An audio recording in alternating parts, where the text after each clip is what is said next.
আচ্ছা, আজকে আমরা যেটা নিয়ে কথা বলবো সেটি হচ্ছে যে বাংলা নববর্ষর যে পোস্টার এটা কিভাবে ডিজাইন করা যায়।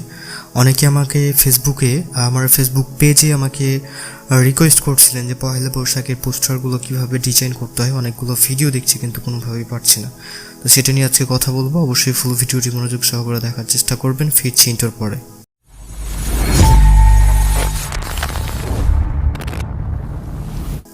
আসসালামু আলাইকুম ওয়া রাহমাতুল্লাহি ওয়া বারাকাতুহু। জান্নাতুল মাগফিরাত। তো আশা করি সবাই ভালো আছেন।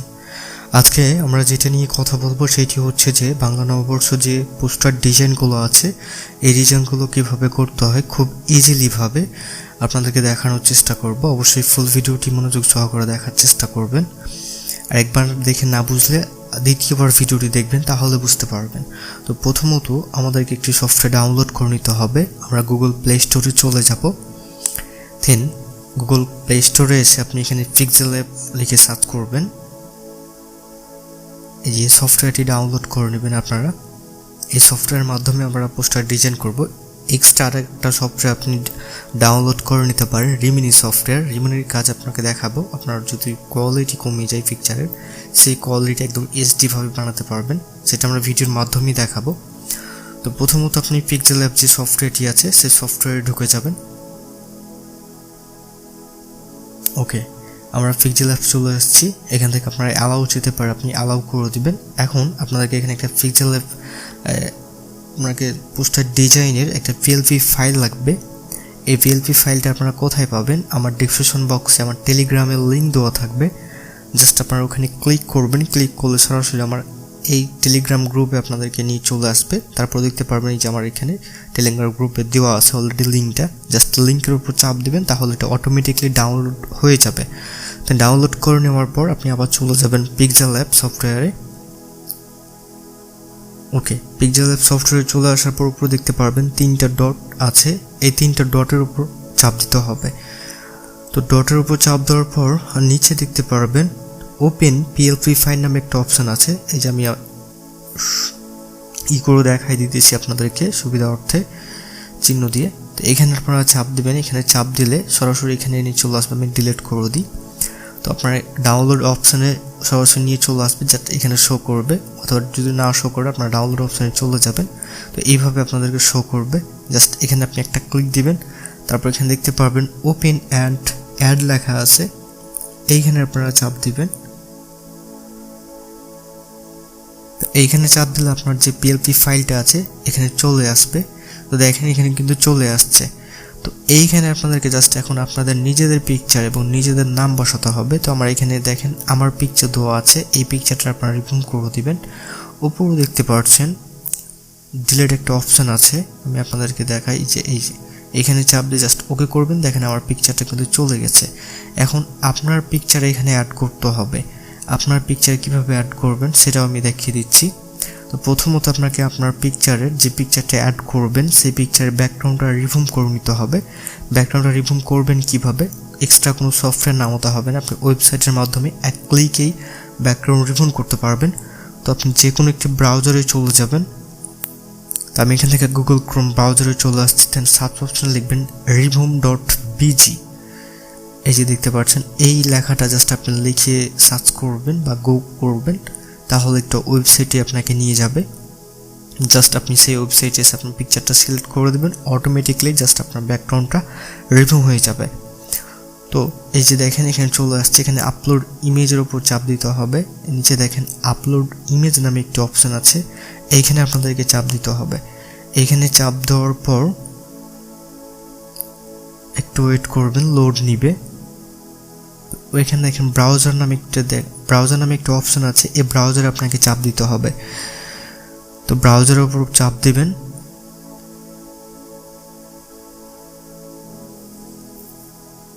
তারপর বাম দিকে দেখেন 3টা মাইনাস চিহ্ন আছে, এইখানে আপনাকে চাপ দিতে হবে। তারপর একটু উপরে উঠাবেন। তারপর দেখতে পারবেন এখানে গ্যালারি নামে অপশন আছে, জাস্ট গ্যালারির উপর চাপ দিবেন, তাহলে আপনার ফুল গ্যালারিটি শো করবে। তো আমি এখান থেকে গ্যালারির উপর চাপ দেব। তো দেখেন আমার ফুল গ্যালারি চলে আসছে। এখন এখান থেকে আপনার যে পিকচারটি সবচাইতে সুন্দর সেই পিকচারটি সিলেক্ট করে নেবেন। আমি এখান থেকে আমার একটি পিকচার আপলোড করে দেবো। জাস্ট অ্যাড করব, অ্যাড করলে দেখেন অটোমেটিক্যালি আমার ব্যাকগ্রাউন্ডটা রিমুভ হয়ে চলে আসবে। এই যে দেখেন আমার ব্যাকগ্রাউন্ডটা কিন্তু অটোমেটিক রিমুভ হয়ে গেছে। এখন এটা আমাদেরকে ডাউনলোড করে নিতে হবে। ডাউনলোড করে নেওয়ার পর দেখতে পারবেন নিচে ডাউনলোড নামে একটি অপশন আছে, এই ডাউনলোডের উপর চাপ দিবেন, তাহলে এটি ডাউনলোড হয়ে যাবে। আমি একটু আপনাকে ওপেন করে দেখাই। তো দেখেন এই যে আমার ব্যাকগ্রাউন্ডটা কিন্তু রিমুভ হয়ে গেছে। তো কিন্তু আমাদের পিকচারের কোয়ালিটি কিন্তু একদম কমে গেছে, দেখতে পাচ্ছেন অনেক ঝাপসা দেখাচ্ছে। তো এই কারণে আপনাদেরকে রিমিনি পিকচারের কথা বলছিলাম, রিমিনি অ্যাপসের কথা বলছিলাম। সেই অ্যাপসের মাধ্যমে আপনি এইচডি কোয়ালিটি বানাতে পারবেন। কিভাবে বানাবেন সেটিও আমি দেখিয়ে দেব, ভিডিওটি কন্টিনিউ করতে থাকেন। তো চলে যাবেন এখন আপনার পিক্সেলল্যাব সফটওয়্যারে। দেন আপনি যে ব্যাকগ্রাউন্ডটা রিমুভ করলেন আপনার পিকচারে, সেই পিকচারটা এখানে অ্যাড করতে হবে। অ্যাড করার জন্য উপরে দেখেন একটি প্লাস চিহ্ন আছে, এই প্লাস চিহ্নের উপর আপনাকে চাপ দিতে হবে।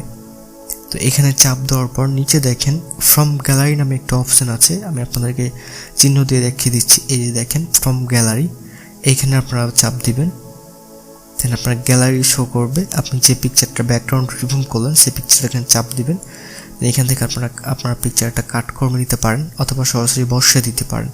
তো এইখানে আপনি টান দিবেন, দেখেন আপনার পিকচারের উপর চাপ দিয়ে এখানে গোল চিহ্ন আছে, এটা চাপ দিয়ে ধরে নিচ থেকে টান দিলে এটা কিন্তু বড় হয়ে যাবে। তো আপনার নিজের কাস্টমাইজ করে এটা ইচ্ছা মতো করে বসাই নেবেন, যেভাবে মূলত ভালো লাগবে। তো আমার নিজের ইচ্ছা মতো আপনি জাস্ট এটা বসাই নিচ্ছি। আপনি এভাবে আপনি সুন্দর করে আস্তে আস্তে করে ডিজাইন করে বসাই নেবেন, যেভাবে আপনার কাছে ভালো লাগবে সেভাবে আপনি বসাবেন। মানে আপনি যত ধীরস্থিরভাবে কাজ করবেন তত আপনার এডিটিংটা ভালো হবে। তো দেখেন আমার পিকচারটা কিন্তু বসা হয়ে গেছে। এখন কিন্তু আমাদের নামটা চেঞ্জ করতে হবে। এখানে আমার নাম দেওয়া আছে, এখানে আপনাদের নিজেদের নাম দিতে হবে, তাই না? তো আপনার নিজেদের নাম দেওয়ার জন্য আপনি কি করবেন, এই নামের উপর ডাবল ক্লিক করবেন বা 2-3 বার একসাথে ক্লিক করলে দেখবেন এরকমভাবে একটা অপশন চলে আসছে। এখান থেকে আমার নামটি কেটে দিবেন, দিয়ে আপনার নিজের নামটি বসিয়ে দিবেন। আমি এখান থেকে আমার নিজের নামটি কাটিয়ে আমি আরেকটি নাম বসিয়ে দিচ্ছি, এছাড়া রাকিব। আপনাদেরকে আমি জাস্ট নামটা বসিয়ে দেখাচ্ছি। আমরা উপরে দেখেন উপরে ওকে নামে একটা অপশন আছে, ওই ওকের উপর চাপ দিতে হবে। তো দেখেন এই যে আমার নামটা কিন্তু কেটে গিয়ে আমি যে নামটি বসালাম সেই নামটি কিন্তু বসে গেছে। মূলত এইভাবে পিকচারটা এডিট করে নিতে পারবেন। এখন আপনি সেভ করবেন কিভাবে? আপনি তো পিকচার এডিট করবেন, সেভ করতে হবে, তাই না? তো সেভ করার জন্য উপরে দেখেন 3টা ডট চিহ্ন আছে, 3টা ডট চিহ্নের উপর চাপ দেবেন। তারপর এখান থেকে দেখতে পারবেন এক্সপোর্ট নামে একটা অপশন আছে, এই যে এক্সপোর্ট ইমেজ, এইখানে আপনারা চাপ দিবেন। এখানে চাপ দেওয়ার পর এখানে দেখতে পারবেন কাস্টম লেখা আছে, কাস্টমের উপর চাপ দিয়ে আপনি উল্টা বা মানে যে কোয়ালিটিতে নিতে চান সেই কোয়ালিটি জাস্ট সিলেক্ট করে দেবেন। তো এখানে আপনারা কর্নারের চিহ্নে চাপ দিবেন, ভেরি হাই মানে এইচডি কোয়ালিটি বা উল্ট্রা যেটা সেটা। তো এখান থেকে দেখেন সেভ টু গ্যালারি লেখা আছে, সেভ টু গ্যালারির উপর চাপ দিলে আপনার পিকচারটি কিন্তু সেভ হয়ে যাবে। তো সেভ হয়ে গেলে এখানে কিন্তু কাজ শেষ না, আর একটু আছে। আপনার কেন আছে বলতেছি, আপনি আপনার পিকচারটা দেখবেন কেমন কোয়ালিটি হয়েছে। তো দেখেন আমার পিকচারটা কিন্তু সেভ হয়ে গেছে। আমি যদি এখন জুম করি তাহলে দেখেন আমার নিজের যে পিকচারটা এসেছে সেটা অনেক কিন্তু ঝাপসা দেখাচ্ছে, ভালো লাগছে না কিন্তু দেখতে। আপনি তো পিকচার এডিট করে নিলেন পহেলা বৈশাখের, তাই না? কিন্তু আপনার নিজের পিকচারটা বোঝা যাচ্ছে না। এখন আপনাকে এই পিকচারটা এইচডি বানাতে হবে। এই সিস্টেম কিন্তু কেউ দেখায় না, আমি আপনাকে দেখাচ্ছি। তো যে আমি রিমিনি সফটওয়্যারটির কথা বলছিলাম, ওই সফটওয়্যারটি যদি ডাউনলোড করা থাকে আপনার, তাহলে আপনি ওই সফটওয়্যারে ঢুকে যাবেন। এভাবে আপনার অ্যালাউ চাইতে পারে, অ্যালাউ করে দিবেন। তারপর উপরে দেখতে পাবেন গুণ চিহ্ন আছে, এখানে চাপ দিবেন।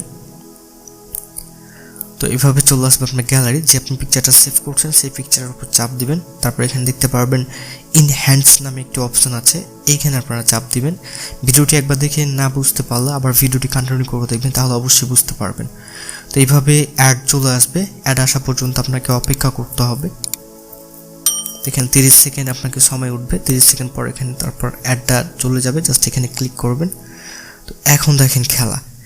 তো আমি যদি একটু পিকচারটা জুম করি, দেখেন জুম করলেও কিন্তু আমার পিকচারটা ফাটে না। দেখেন আগে কিন্তু কত মানে ঝাপসা লাগছিল আমার পিকচারটা, কিন্তু আমি যদি এটা সরে দেখেন একদম এইচডি কোয়ালিটি কিন্তু হয়ে গেল। আপনি যতই টান মারেন না কেন একটুকাও ছবি ফাটবে না। তো মূলত রিমিনি সফটওয়্যার এটাই হচ্ছে কার্যকরী, যে আপনি নর্মাল পিকচারকে এইচডি করাতে পারবেন। তো এটা কীভাবে সেভ করবেন, উপরে দেখেন ডাউনলোড একটি অপশান আছে, জাস্ট এখানে চাপ দিবেন, তারপর ডাউনলোডের উপর চাপ দিবেন, তাহলে দেখবেন বা সেভের উপর চাপ দিন, দেখবেন আপনার সেভটা পিকচারটা সেভ হয়ে যাবে। জাস্ট একটা অ্যাড আসবে, অ্যাড হয়ে যাওয়ার পর অটোমেটিকলি সেভ হয়ে যাবে। দেখেন আমার এই পিকচারটা আগের যে পিকচার আছে কত ঝাপসা দেখায়, তাই না? আর আমি যেটা এখন রিমেনের মাধ্যমে এডিট করলাম সেটা কত এইচডি কোয়ালিটিভাবে দেখায়, একটুকু কিন্তু পিকচারটা ফাটে না। তো মূলত এইভাবে পিকচারটি বানাতে পারবেন। বুঝতে সমস্যা হলে অবশ্যই আমাদের কমেন্ট বক্সে কমেন্ট করে জানান। আর নেক্সট পরবর্তী কী নিয়ে ভিডিও বানাবো অবশ্যই কমেন্ট বক্সে কমেন্ট করে জানাবেন। আপনার কমেন্টের ভিত্তিতে আমরা যে কোনো ভিডিও মেক করব। আপনারা কমেন্ট করুন না, এই কারণে কিন্তু আমাদের ভিডিও মেকও করা হয় না। আপনাদের যেটা বুঝতে সমস্যা হবে বা যেটা দরকার হবে আপনারা জাস্ট কমেন্ট বক্সে কমেন্ট করে জানাবেন। আমরা সেই ভিত্তিতে আমরা ভিডিও বানিয়ে আমাদের ফেসবুক পেজ এবং ইউটিউব চ্যানেলে আপলোড করব। ধন্যবাদ।